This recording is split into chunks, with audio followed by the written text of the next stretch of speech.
Hello dear student, कैसे हैं आप लोग। तो आज मैं स्टार्ट करने जा रहा हूं वेक्टर का लेक्चर नंबर 2। और लास्ट लेक्चर में लेक्चर नंबर 1 में आप लोगों ने पढ़ा था वेक्टर क्या होता है, स्केलर क्वांटिटी क्या होता है। देन हम लोगों ने रिप्रेजेंट किया था दो वेक्टर के बीच का एंगल और टाइप्स ऑफ वेक्टर हम लोगों ने डिस्कस किया था। और आज के लेक्चर में हम लोग पढ़ेंगे parallel shift of vector. Then हम लोग पढ़ेंगे addition of two vector. Two types के होते हैं addition of two vector.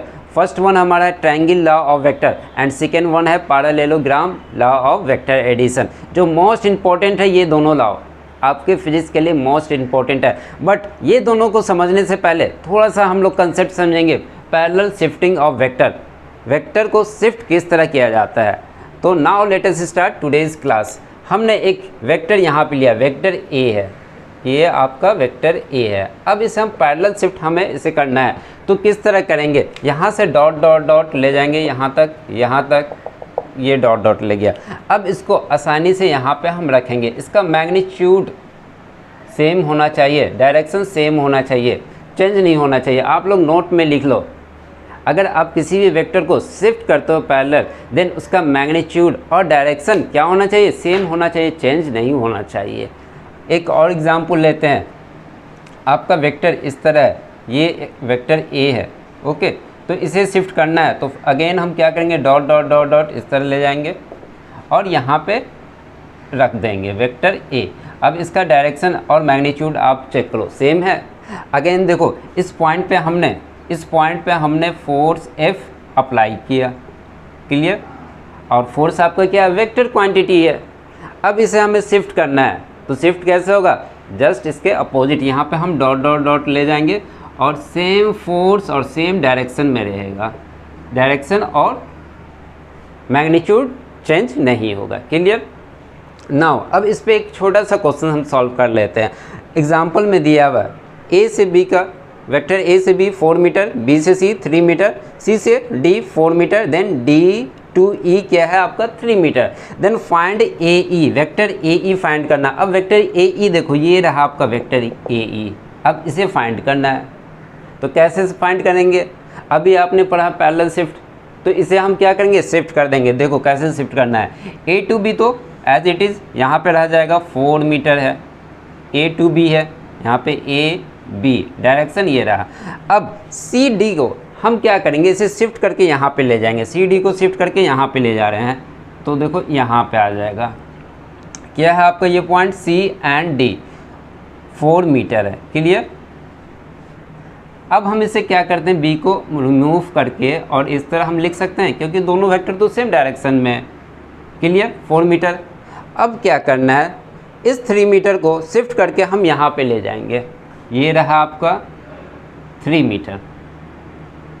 Again आपका 3 मीटर तो यहाँ पे है ही, जो पॉइंट डी तक गया हुआ है, ये आपका सॉरी ई तक गया हुआ है, ये आपका ई है, हो गया।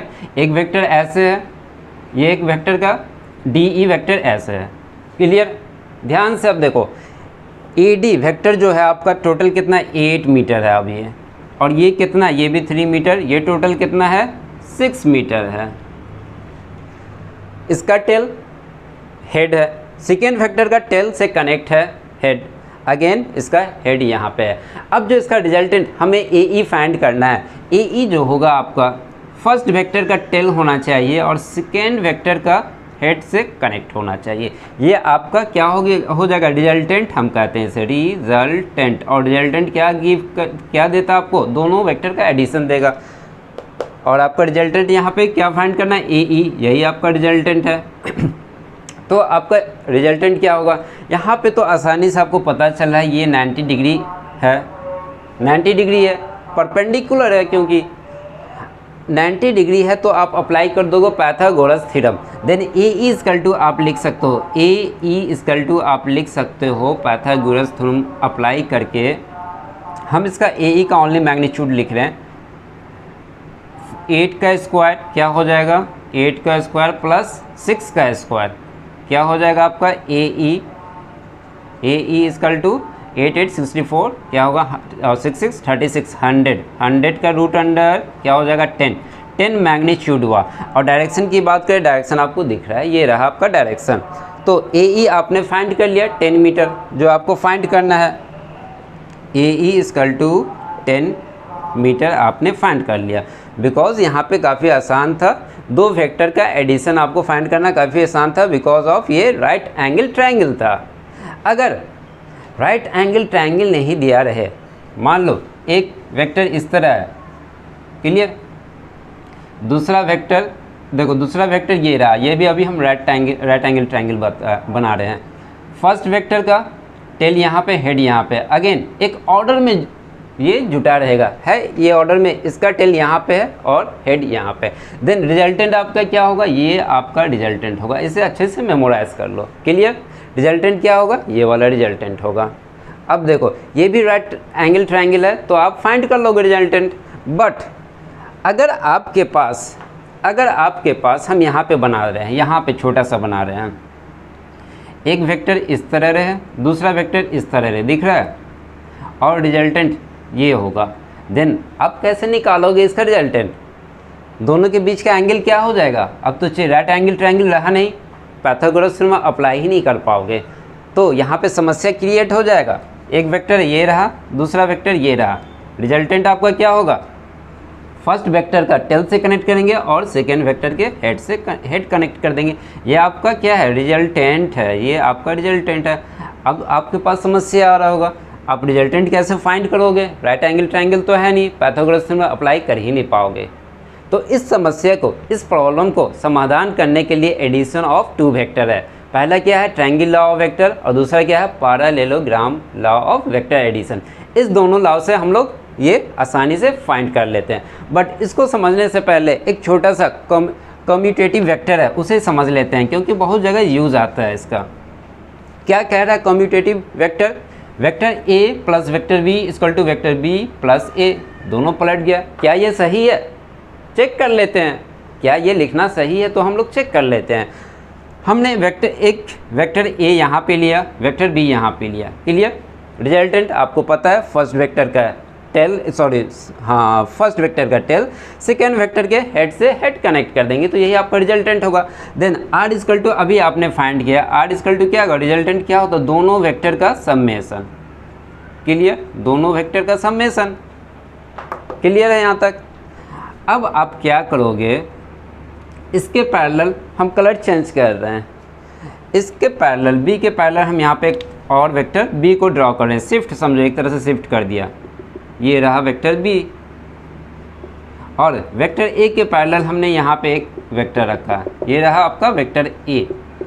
इसे थोड़ी देर के लिए शिफ्ट यहाँ पे किया, इसे शिफ्ट यहाँ, इसे हम यहाँ पे शिफ्ट किया, कर सकते हैं। अभी आपने देखा पैरेलल शिफ्ट में कैसे शिफ्ट किया जाता है, हमने क्वेश्चन भी सॉल्व कर लिया है कैसे शिफ्ट किया जाता है।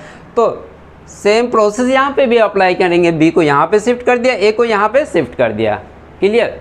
अब देखो ये वेक्टर बी वेक्टर यहाँ पे है, ए वेक्टर यहाँ पे आपका, ये टेल है, पहला वेक्टर का हेड है, सेकेंड वेक्टर का टेल से हेड कनेक्ट है, देन यहाँ पे हेड है, एक सेम ऑर्डर में है। देन रिजल्टेंट क्या होता है, फर्स्ट वेक्टर का टेल सेकेंड वेक्टर के हेड से हेड कनेक्ट है, तो ये आपका रिजल्टेंट होगा। और रिजल्टेंट आर इक्वल टू आप लिख सकते हो, R equal to vector B plus vector A, इसी दोनों वेक्टर का तो समेशन है, इस दोनों वेक्टर का समेशन है।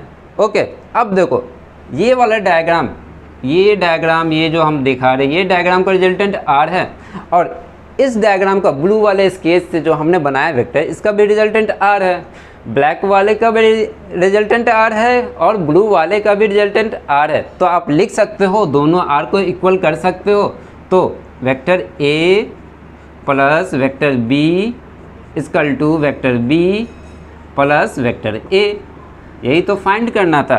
कम्यूटेटिव वेक्टर क्या कहता है, यही कहता है।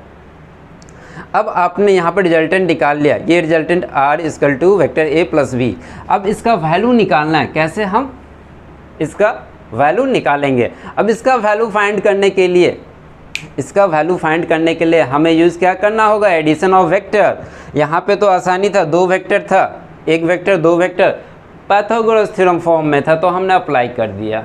बट यहाँ पे तो है ही नहीं, ऐसा पाइथागोरस फॉर्म में है ही नहीं। एंगल देखो, और एंगल एक बात और हम कह देते हैं यहाँ पे, एंगल किस तरह लिया जाता है, दो वेक्टर के टेल टू टेल कनेक्ट किया जाता है या हेड टू हेड, तो इसे हम आगे कर देंगे, इसे थोड़ा सा आगे कर देंगे और ये एंगल को हम लेंगे और थोड़ी देर में हम बताने ही वाले हैं। क्लियर? तो first of all dear student, आप लोग इसे नोट कर ले, देन हम आगे बढ़ेंगे।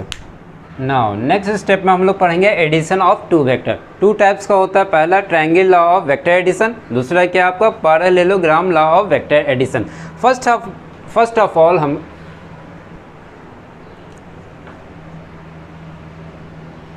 नाउ नेक्स्ट स्टेप में हम लोग पढ़ेंगे addition of two vector. Two types का होता है, फर्स्ट वन क्या है triangle law of vector addition, second one क्या है हमारा parallelogram law of vector addition. First of all हम लोग पढ़ेंगे triangle law of vector addition.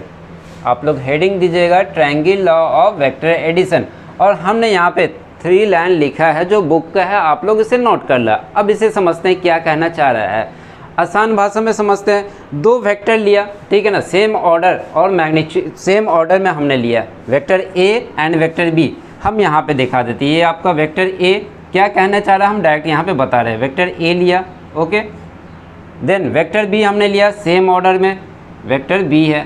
अब इसका रिजल्टेंट थर्ड साइड जो होगा, जो ट्रायंगल बना देगा, थर्ड साइड यहाँ पे अगर कनेक्ट करेंगे तो क्या होगा, ट्रायंगल बनेगा ना। क्लियर? थर्ड साइड जो होगा वो टेल से कनेक्ट होगा फर्स्ट वेक्टर के, टेल से सेकेंड वेक्टर के हेड से, ये हमारा क्या होगा, रिजल्टेंट होगा। देन हम आर का वैल्यू फाइंड करेंगे। क्लियर? और आपको हमने अभी थोड़ी देर पहले बताया, अगर राइट एंगल ट्रायंगल बनेगा तो आप आसानी से अप्लाई करोगे पाइथागोरस थ्योरम और रिजल्टेंट फाइंड कर लोगे। बट आपका अगर एंगल राइट एंगल ट्रायंगल नहीं रहेगा तब क्या करोगे, तब तो समस्या में फंस जाओगे और आपका आंसर नहीं आने वाला है। तो इसके लिए हम लोग यूज़ करेंगे triangle law of vector addition. Okay, इसे हम रब कर लेते हैं। अब देखो इसका जो आर, ये हमारा क्या रिजल्टेंट है, आर का जो वैल्यू आएगा R square equal to A square plus B square plus 2ab cos theta, ये आपका वैल्यू आएगा। पहले हमने रिजल्टेंट लिख लिया, ठीक है, यही हमें प्रूफ करना है ये आएगा कैसे। अब आप लोग सोच रहे होंगे कि ये थीटा एंगल कौन सा है, कहाँ पे हम लेंगे थीटा एंगल। तो आप लोगों को हमने कई बार बताया है थीटा एंगल जो लोगे 2 वेक्टर के, 2 ब्लू से हम लिख रहे हैं, 2 वेक्टर ए बी का टेल टू टेल हम लेंगे। इसे थोड़ा सा आगे शिफ्ट कर सकते हैं, अभी आपने पढ़ा है पैरेलल वेक्टर, तो हम वेक्टर ए को थोड़ा आगे शिफ्ट कर लिया, यहाँ तक शिफ्ट कर लिया। अब इससे जो एंगल बनेगा थीटा एंगल, वेक्टर बी और ए के बीच में थीटा एंगल बनेगा, वही थीटा ये है आपका। क्लियर? थीटा एंगल कैसे लेना है, या तो आप टेल टू टेल लो या तो हेड टू हेड लो, लेक्चर नंबर 1 में हमने क्लियर बताया है। ओके, अब हमें फाइंड करना है रिजल्टेंट, ये वैल्यू फाइंड करना है। तो कैसे फाइंड करेंगे, हम इसी डायग्राम में बनाते हैं। यहाँ से हम एक परपेंडिकुलर ड्रॉ कर रहे हैं, ये परपेंडिकुलर रेड कलर का, ठीक है, परपेंडिकुलर है। इस पॉइंट को हम सपोज कर लेते हैं P, इस पॉइंट को हम सपोज करते हैं Q, इस पॉइंट को सपोज कर लिया R। ठीक है यहाँ तक? अब देखो आपके पास ये वैल्यू नहीं है और ये वैल्यू नहीं है, और इस पॉइंट को आप O सपोज कर लो, रेड से हम इंडिकेट करते हैं ये वाला O। तो ये वैल्यू फाइंड करना होगा और ये वैल्यू फाइंड करना होगा, काफ़ी आसान है। अभी फाइंड कर लेते हैं, हम यहाँ पे लगा लेते हैं triangle, in triangle OQR, in triangle OQR sine theta apply करते हैं। साइन थीटा इक्वल टू क्या होता है, P/H।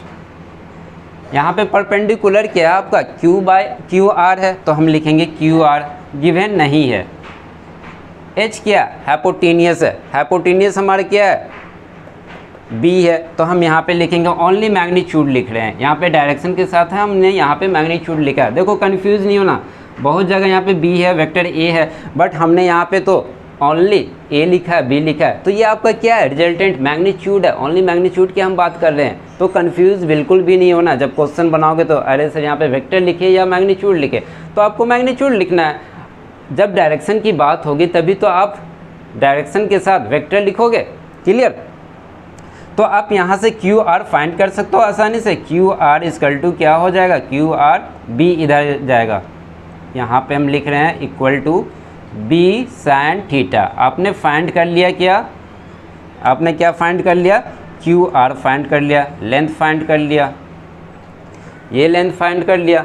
अगेन अब क्या करोगे, ये ओ आर फाइंड करोगे। ओके, और आपको हमने लेक्चर नंबर ट्रिग्नोमेट्री के लेक्चर नंबर 1 या 2 में ये फार्मूला हमने बताया है, और ऐसे भी हम कर सकते हैं, इसका रिजोल्यूशन भी हम ले सकते हैं। बी को इधर ब्रेक करेंगे और बी को इधर ब्रेक कर देंगे, बट अभी हमने आपको रिजोल्यूशन वेक्टर पढ़ा ही नहीं है, देन हमने ट्रिग्नोमेट्री के फॉर्म में यहाँ पे अप्लाई कर रहे हैं। अब हमें निकालना है क्या, ओ आर। अगेन अप्लाई करेंगे इसी एंगल में, कॉस थीटा हम अप्लाई कर रहे हैं। हम कॉस थीटा यहाँ पे लिख रहे हैं, कॉस थीटा इक्वल टू क्या होता है, B by H. Okay, base क्या है हमारा, ओ आर है, हमें तो फाइंड क्या करना, ओ आर ही तो फाइंड करना है, बी बाई एच, और यहाँ पे क्या आ जाएगा, बी आ जाएगा। Then O R equal to आप डायरेक्ट लिख सकते हो, O R equal to B cos theta. दिख रहा है नीचे, यहाँ तक दिख रहा है, इसे भी हम रेड से इस तरह बॉक्स में रख देते हैं। अब ये वैल्यू आपको गिवन है, आपने फाइंड कर लिया, ये भी वैल्यू आपने फाइंड कर लिया। देख लो, Q R equal to B sine theta, O R equal to B cos theta. हम छोटा सा यहाँ पे लिख देते हैं ताकि आप लोगों को कन्फ्यूज़न नहीं हो। हम छोटा सा यहाँ पे लिख रहे हैं, देखो बी कॉस थीटा, स्पेस बहुत कम है, बी कॉस थीटा है, और ये वाला ओ क्यू आर क्या है, बी साइन थीटा। तो यहाँ पे हम लिख रहे हैं, लो इस रो एरो देकर हम यहाँ पे लिखते हैं बी साइन थीटा। अब देखो ये वैल्यू गिवन है, ये वैल्यू गिवन है, पी टू आर ये लेंथ आपको पता है, P to R A plus B cos theta, Q R B sine theta, और ये क्या आपका रिजल्टेंट है। अब थोड़ा सा ध्यान से देखो, यहाँ से यहाँ तक जाओ, पी क्यू आर, ये आपको कैसा लग रहा है, राइट एंगल ट्रायंगल हमने बना दिया।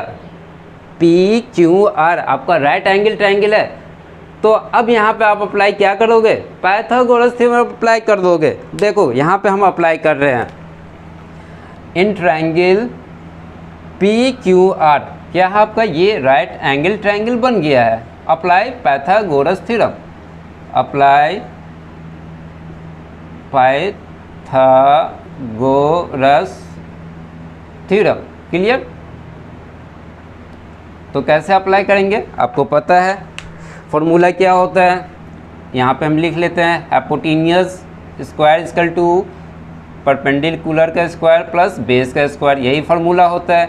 इसे हम अप्लाई कर देंगे इस ट्रायंगल में, क्या हो जाएगा, पी क्यू, यहाँ पे लिख रहे हैं पी क्यू का whole square plus Q R का whole square plus P R का होल स्क्वायर। क्लियर? सबका वैल्यू हम पुट करते जाएंगे। अब देखो पी क्यू का वैल्यू यहाँ पे दिया हुआ आर है, और यही तो हमें फाइंड करना है, रिजल्टेंट ही तो हमें फाइंड करना है। तो हम यहाँ पे लिखेंगे आर स्क्वायर, लिखेंगे R square, then Q R आपने फाइंड किया, यहाँ पे भी लिखा और यहाँ पे लिखा बी साइन थीटा, तो हम यहाँ पे लिख देते हैं B square sine square theta plus P R. देखो कहाँ है, पी टू आर, यहाँ से लेके यहाँ तक है, ध्यान दो, यहाँ से लेके यहाँ तक आपका पी आर है, A plus B cos theta होगा, A plus B cos theta का होल स्क्वायर।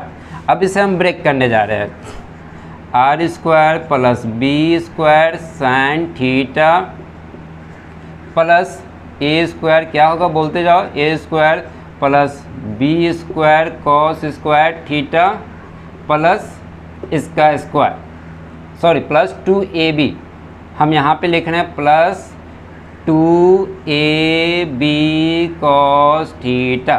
ठीक है, कहीं इधर आपको दिखे नहीं, यहाँ तक क्लियर हो गया। अब देखो इस दोनों टर्म को एक साथ लाओ, बी स्क्वायर साइन थीटा और B cos square sine theta, B square sine square theta और B square cos square theta, दोनों को एक साथ लाओ, आपको कुछ याद होगा। देखो यहाँ पे लिख रहे हैं एक फार्मूला, ट्रिग्नोमेट्री में आपने पढ़ा था, sine square theta plus cos square theta equal to क्या होता है, 1 होता है। आया याद? दोनों में से b कॉमन आएगा, हम यहाँ पे लिख रहे हैं दोनों में से b कॉमन आ जाएगा, इसमें b कॉमन, इसमें भी b common, B square common ले लेंगे, अंदर क्या रह जाएगा, sine square theta plus cos square theta. ये रह जाएगा। देन आप लिखो क्या लेफ्ट क्या रह गया, a square plus 2ab cos theta. Clear. अब आर स्क्वायर आप इसकल टू लिख सकते हो बी स्क्वायर, इसका वैल्यू 1 हो जाएगा, a square plus 2ab cos theta. अब देखो कुछ रिजल्ट आपको दिख रहा है, r square is equal to A square plus B square plus 2ab cos theta. यही रिजल्ट तो आपको फाइंड करना था। हो गया फाइंड, देख लो आ गया।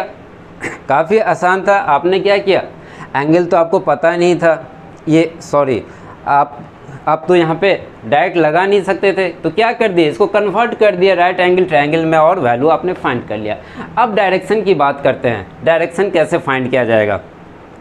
तो डायरेक्शन फाइंड करने के लिए आप क्या करोगे, फर्स्ट ऑफ ऑल यहाँ तक आप नोट कर लो, हम इसे रब करेंगे तभी बताएंगे ना। आपको डायरेक्शन फाइंड करना है तो कैसे फाइंड करोगे, काफ़ी आसान है। रिजल्टेंट आपका क्या है, आर है, वेक्टर आर, सॉरी यहाँ पे हमने वेक्टर नहीं दिया, वेक्टर आर। क्लियर। अब ये जो आपका रिजल्टेंट वेक्टर है ये एंगल बेस के साथ बनाएगा अल्फ़ा, सपोज कर लो अल्फ़ा बनाएगा। इस अल्फ़ा का वैल्यू अगर फाइंड करोगे, इस अल्फ़ा का वैल्यू फाइंड करोगे तो यही आपका क्या है, डायरेक्शन है। और कैसे फाइंड करना है आपको पता है, tan अल्फ़ा इक्वल टू क्या होता है, tan लगा देंगे, tan अल्फ़ा। और एंगल कौन सा लेंगे हम, ट्रायंगल कौन सा लेंगे, PQR। इन ट्रायंगल PQR हम यहाँ पे लिख देते हैं आसानी के लिए, in triangle PQR। tan alpha equal to क्या होगा, परपेंडिकुलर बाय बेस। अब यहाँ पे कलर चेंज कर ले, tan अल्फ़ा डायरेक्शन हम फाइंड कर रहे हैं, tan alpha equal to perpendicular हमारा क्या है, Q बाई आर, हम यहाँ पे लिखेंगे Q बाई आर। बेस क्या है हमारा, PR है, sorry tan alpha equal to QR by PR। Clear. Then tan alpha equal to हम लिखेंगे QR का वैल्यू आपने पहले फाइंड कर चुका है, क्या है QR, B sin थीटा। तो यहाँ पे आसानी से लिखेंगे हम B sin theta. Clear. Divided PR आपका क्या है, PR यहाँ से PO plus OR, vector A plus B cos theta, vector B cos theta. ये भी आपका वेक्टर फॉर्म में रहेगा, ये भी आपका वेक्टर फॉर्म में रहेगा, क्योंकि आपने वेक्टर ही को तो ब्रेक किया है। हमने यहाँ पे हर जगह मैग्नीट्यूड लिया है, क्योंकि हमें निकालना क्या था, मैग्नीट्यूड। ओके, तो A यहाँ पे अगेन मैग्नीट्यूड लेंगे, PR ले रहे हैं, A plus B cos theta, तो हम यहाँ पे लेंगे A plus B cos theta. Clear. Then tan alpha equal to एक बार याद कर लो, B sin theta by A plus B cos theta. काफ़ी आसान रहेगा निकालना, आपको मेमोराइज करने की कोई ज़रूरत नहीं है। अब यहाँ से अल्फ़ा निकाल सकते हो आसानी से, डायरेक्ट अल्फ़ा इक्वल टू आप लिखोगे tan इन्वर्स, ये tan इधर चलेगा तो tan inverse B sin theta by A plus B cos theta. यही आपका क्या होगा, डायरेक्शन होगा। किसी को कोई प्रॉब्लम नहीं होना चाहिए, काफ़ी आसानी से स्टेप बाय स्टेप करके हमने सॉल्व किया है। ओके, तो नेक्स्ट लेक्चर में हम लोग पढ़ेंगे parallelogram law of vector addition, और बहुत सारे इंपॉर्टेंट क्वेश्चन हम लोग सॉल्व करने जा रहे हैं। तो आप लोग मिस नहीं कीजिएगा लेक्चर नंबर वेक्टर का, लेक्चर नंबर 2 का part 2। Okay, thank you dear student.